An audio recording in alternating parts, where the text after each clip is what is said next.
Good morning everyone. बच्चे आज हम स्टार्ट करेंगे हमारा चैप्टर सेकंड जिसका नाम है physiological aspects of physical education. Physiology जो वर्ड है वो डील करता है हमारी बॉडी के साथ, हमारी बॉडी के फंक्शन के साथ, उनके सिस्टम के साथ, यानी कि हमारी फिजियोलॉजी क्या है। जैसे कि आपने एक चैप्टर इसके साथ और पढ़ा था जिसका नाम था psychological aspects of physical education, जो डील करता था हमारी बॉडी और माइंड और सोल के साथ। ये है आपका चैप्टर नंबर सेकंड। सबसे पहले हम पढ़ेंगे साइकोलॉजी फिजियोलॉजी क्या होती है और उसका मीनिंग क्या होता है।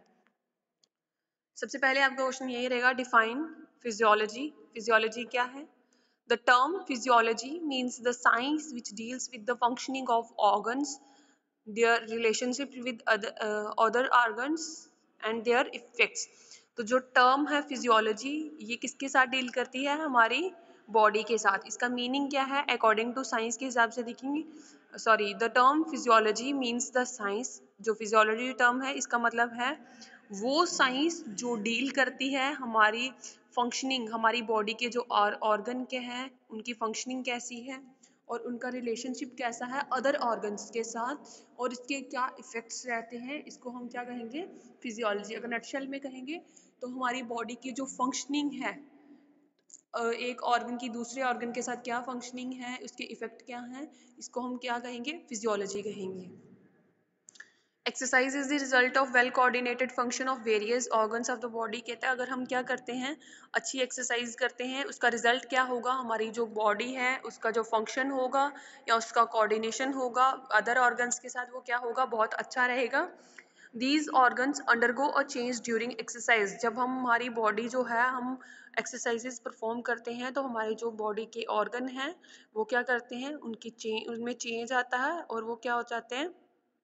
Undergo a change during exercise. जब हम एक्सरसाइज करते हैं तो हमारी जो बॉडी के ऑर्गन हैं उनमें चेंजेस आना शुरू हो जाते हैं। This change is of temporary nature if the exercise is continued for a short time. तो इससे क्या होता है, हमारी बॉडी के जो चेंज आता है एक्सरसाइज के दौरान, ये क्या होता है? टेम्परेरी होता है। बिकॉज क्या होता है, ये तब तक हमारी बॉडी में चेंज आएगा जब तक हम क्या करेंगे? एक्सरसाइजेस को कंटिन्यू करेंगे। However, if the exercise is continued on a regular basis over a long span of time, then some changes of a lasting nature take place in the organ constituting various system of our body। तो कभी कभी क्या होता है, अगर हम exercises को continue रखते हैं, रेगुलर बेसिस पे परफॉर्म करते हैं, तो एक लॉन्ग स्पैन ऑफ टाइम हो जाता है हमें एक्सरसाइजेस परफॉर्म करते हुए, तो हमारी बॉडी में कुछ ऐसे लॉन्ग लास्टिंग जो हैं चेंजेस जो हैं वो नेचुरली आ जाते हैं हमारे ऑर्गन्स में, जो क्या करते हैं हमारे बॉडी के वेरियस फंक्शन या सिस्टम्स को वर्कआउट करने में हेल्प करते हैं। In other, order to understand the short term and long term effect of exercises on various system of our body, it is important to understand the structure and functioning of various system of our body। अगर हमें क्या करना है, अगर हम हमारी जो body है, अगर हमें पता चल जाएगा कि हम शॉर्ट टर्म या लॉन्ग टर्म के जो इफ़ेक्ट हैं हमारी बॉडी पे, हमारे सिस्टम पे, वो किस तरह से रहते हैं, इन सब की नॉलेज होना बहुत इम्पॉर्टेंट होता है। It is important to understand the structure and functioning of various system of body. अगर हमें अपनी फिजियोलॉजी को बेस्ट रखना है, फिजिकली फिट रखना है, तो इसके लिए हमें क्या करना होगा? हमारी बॉडी के जो ऑर्गन हैं, हमारी बॉडी के जो स्ट्रक्चर हैं, उनका फंक्शन जो है, उसकी जो हमें है वो पूरी प्रॉपर नॉलेज होनी चाहिए। यानी कि इससे क्या होगा, हमारी जो बॉडी है उसके सिस्टम जो है वो अच्छे से परफॉर्म कर सकेंगे और हमारी बॉडी जो होगी फिट एंड फाइन रहेगी। तो ये था आपका फर्स्ट जिसमें हमने डिफाइन किया फिजियोलॉजी क्या है। नेक्स्ट जो है आपका टॉपिक, ये है आपका स्केलेटल सिस्टम। सबसे पहले जो हमारी बॉडी है, जो हमारी बॉडी का स्ट्रक्चर है, वो किसके साथ बनता है? स्केलेटल सिस्टम के साथ बनता है।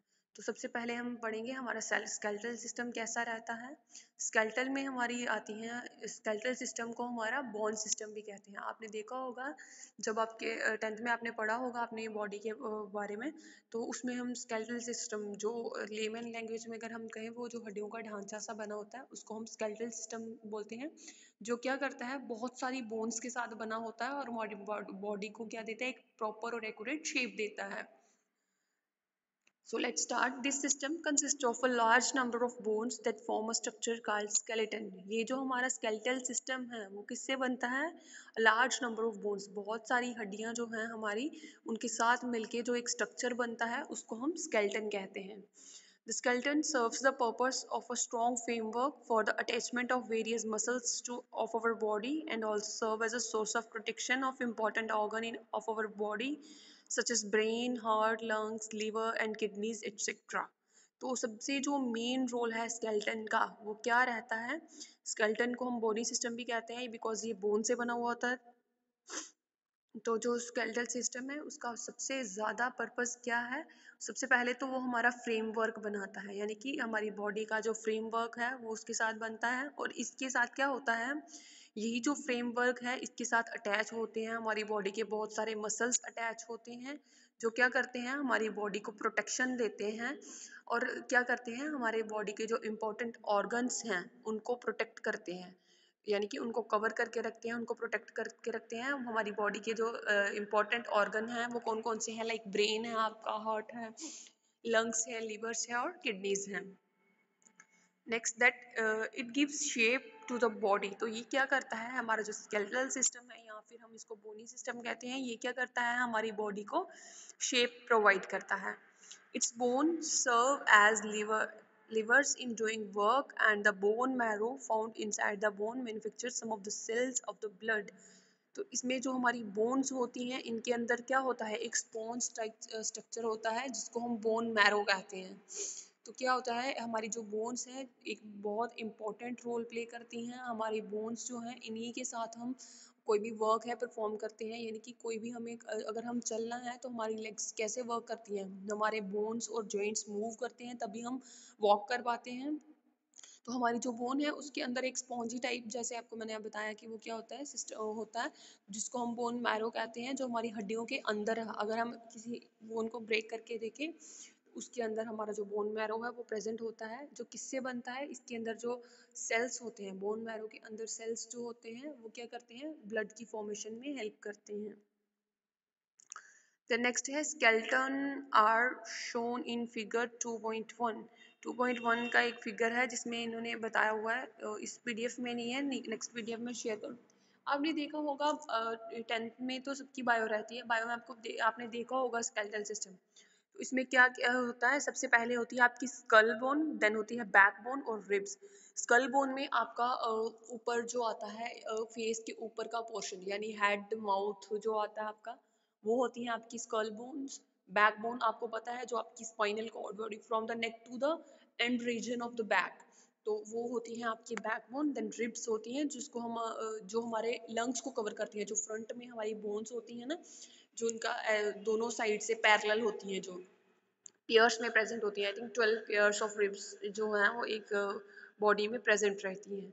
तो ये आपका जो स्केलेटल सिस्टम है वो तीन तरह से बना होता है, मतलब तीन तरह की बोन्स के साथ बना होता है. स्कल बोन्स होती हैं जो हमारे नेक के ऊपर रीजन की होती हैं. देन बैक बोन होती है जो हमारी पिछली हड्डी होती है यानी कि स्पाइनल कॉर्ड वाली. देन नेक्स्ट होती है आपकी रिब्स जिनको हम अपनी लैंग्वेज में पसलियाँ भी बोलते हैं, तो जो हमारी लंग्स को कवर करती हैं. देन ये थी रिब्स तक. देन उसके बाद आते हैं आपके शोल्डर और ग्रिडल बोन. शोल्डर यानी कि आपके कंधे के जो हड्डियां होती हैं. Then bone of upper limbs. Upper limbs यानी कि आपकी बाजुओं की जो कोहनियों की हड्डियां हैं हैंड्स की. देन पैल्विक बोन होती है जहाँ पे हमारी किडनीज की प्लेसमेंट होती है, वो होती है आपकी pelvic bones. Then bone of lower limbs. Bone of lower limbs यानी कि हमारी लेग्स वाली बोन.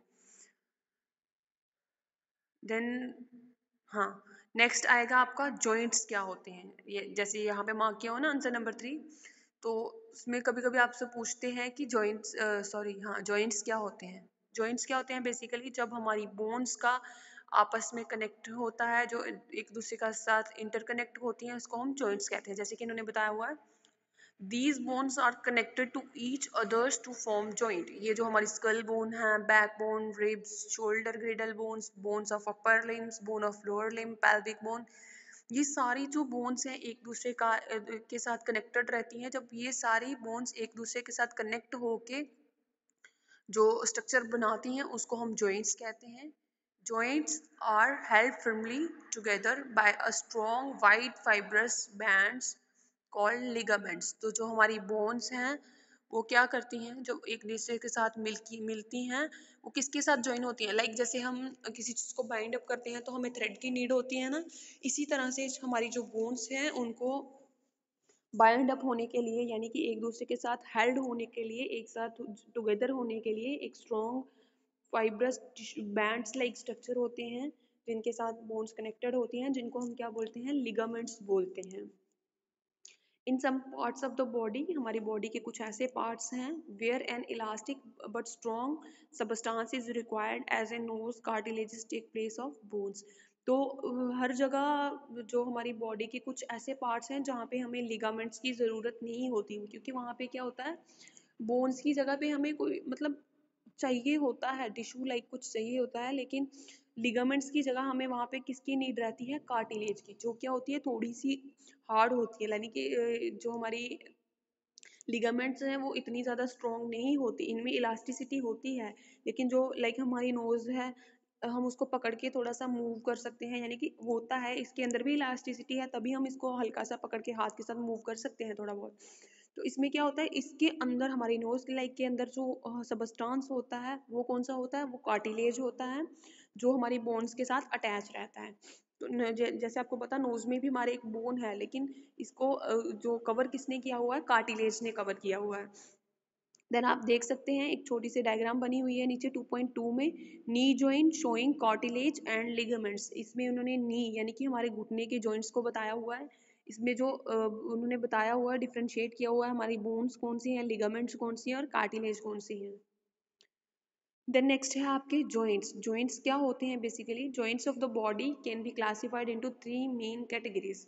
जैसे कि मैंने आपको बताया कि हमारी जो बोन्स होती हैं जो एक दूसरे के साथ इंटरलिंक्ड होती हैं, यानी कि कनेक्ट होती हैं, टुगेदर होती हैं, तो इसको वो क्या करती हैं, जॉइंट्स बनाती हैं। हमारी बॉडी में जो जॉइंट्स हैं उनको हमने 3 कैटेगरीज में डिवाइड किया हुआ है। फर्स्ट है आपका इमूवेबल जॉइंट, जो कि स्कल में है, यानी कि स्कल जैसे आप देखोगे हमारे सर की जो जिसको हम अपनी लैंग्वेज में बोलते हैं कि हमारा जो हेड वाला पोर्शन है जिसके अंदर हमारा ब्रेन कवर होता है, क्या हम उसकी जो मतलब सर वाली हड्डियां उसको हिला सकते हैं, मूव कर सकते हैं, नहीं कर सकते ना। तो ये है फर्स्ट कैटेगरी जिसको हम क्या कहते हैं, इमूवेबल जॉइंट्स। इमूवेबल जॉइंट्स वो होते हैं जिनको हम मूव नहीं कर सकते, और ये कहाँ पे प्रेजेंट होते हैं, हमारे स्कल में, यानी कि फेस के अपर वाले पोर्शन में। जैसे हमारी चिक बोन है, चिक बोन को हम हिला सकते हैं, अपनी मूव कर सकते हैं, नहीं कर सकते हैं। इसमें जो मूवमेंट होती है वो हमारे जॉज की होती है, जॉज में क्या है, जॉज में तो बोन नहीं है। तो देन नेक्स्ट है आपका स्लाइटली मूवेबल जॉइंट्स। सबसे पहले तो वो जॉइंट्स आ गए जिनको हम मूव नहीं कर सकते, फिर दूसरे आते हैं स्लाइटली, यानी कि जिनको हम लिटिल बिट थोड़ा बहुत जो स्लाइटली वो मूव कर सकते हैं। उनमें कौन से आते हैं आपके, वर्टिब्रेट आते हैं, लाइक हमारी स्पाइनल कॉर्ड है, जैसे हमारी बैकबोन है, इसको हम मूव कर सकते हैं अप टू सम एक्सटेंड, ज़्यादा नहीं कर सकते। अब कहे कोई कि बिल्कुल जैसे दो हिस्सों में बिल्कुल ऐसे जोड़ सकते हैं, वो नहीं हो सकता ऐसा, एक एक्सटेंड तक जो जाते हैं हमारे जॉइंट्स, स्लाइडली मूव करते हैं। देन थर्ड है आपका फ्रीली मूवेबल जॉइंट, फ्रीली जो मूव जॉइंट्स हमारे फ्रीली मूव कर सकते हैं, उसको उसमें आते हैं आपके शोल्डर्स एंड हिप जॉइंट्स। जैसे आप अपनी थर्ड कैटेगरी में आते हैं फ्रीली मूवेबल जॉइंट्स, ये लाइक हमारी बाजू के जो जॉइंट्स हैं, आप अपनी बाजू को यानी कि अपनी आर्म को एक साइड से स्टार्ट कर सकते हैं, पूरा ऐसे राउंड में उसको घुमा के ला सकते हैं, यानी कि पूरा सर्कल में घुमा सकते हैं। तो ये क्या है, आपके फ्रीली मूवेबल जॉइंट्स हैं। These joints enable us to perform movement like, तो कुछ जो जॉइंट हैं हमारे जो कुछ ऐसी मूवमेंट है जिनको हम परफॉर्म नहीं कर सकते हैं। फ्लेक्सेशन और एक्सटेंशन, कुछ जॉइंट्स जो हैं उनकी हम फ्लेक्सेशन यानी कि उनके अंदर फ्लेक्सिबिलिटी नहीं होती है और वो उनकी एक्सटेंशन भी नहीं हो पाती है। देन बी है रोटेशन, थर्ड है एलिवेशन एंड डिप्रेशन, फोर्थ है एडक्शन एंड abduction और adduction। तो कुछ ये जो जॉइंट हैं जिनको हम परफॉर्म मूवमेंट्स लाइक, कुछ जॉइंट हैं जो ऐसी मूवमेंट कर सकते हैं, वो फ्लेक्सेशन भी कर सकते हैं, एक्सटेंशन भी कर सकते हैं, जिनकी हम रोटेशन भी कर सकते हैं, एलिवेशन और डिप्रेशन यानी ऊपर और नीचे सब हर जगह मतलब अच्छे से मूव कर पाते हैं। These movements of body are performed by the bones with the help of muscles that are attached. Yes, तो ये जो मूवमेंट होते हैं हमारी बॉडी के, ये कैसे हम परफॉर्म कर सकते हैं? अपनी बोन्स के साथ ही परफॉर्म कर सकते हैं। तो बोन्स के अंदर भी अगर हमारे मसल्स होंगे तभी हमारी बॉडी के जो मूवमेंट्स हैं वो अच्छे से परफॉर्म कर पाएंगे। बिकॉज मसल्स जो हैं वो हमारी बोन्स को क्या करते हैं, अटैचमेंट में हेल्प करते हैं। ये मसल्स ही हैं जो बोन के साथ अटैच करके हमारी जो मूवमेंट्स हैं ऑल ओवर बॉडी के वो परफॉर्म करने में हेल्प करते हैं। सो स्टूडेंट्स, ये था आपका आज का लेक्चर, जिसमें हमने स्टार्ट किया आपका chapter second, that is psychological aspect, sorry physiological aspects of physical education, जिसमें मैंने आपको बताया कि फिजियोलॉजी क्या होती है, जिसमें हमने स्केलेटन के बारे में पढ़ा कि हमारा स्केलेटन सिस्टम क्या है, और कुछ हमारा जो हमारी बोन्स और हमने जॉइंट्स के बारे में पढ़ा। स्टूडेंट्स, आज की क्लास में हम इतना ही रखेंगे। नेक्स्ट क्लास में हम नए टॉपिक के साथ स्टार्ट करेंगे। Thank you students, have a good day.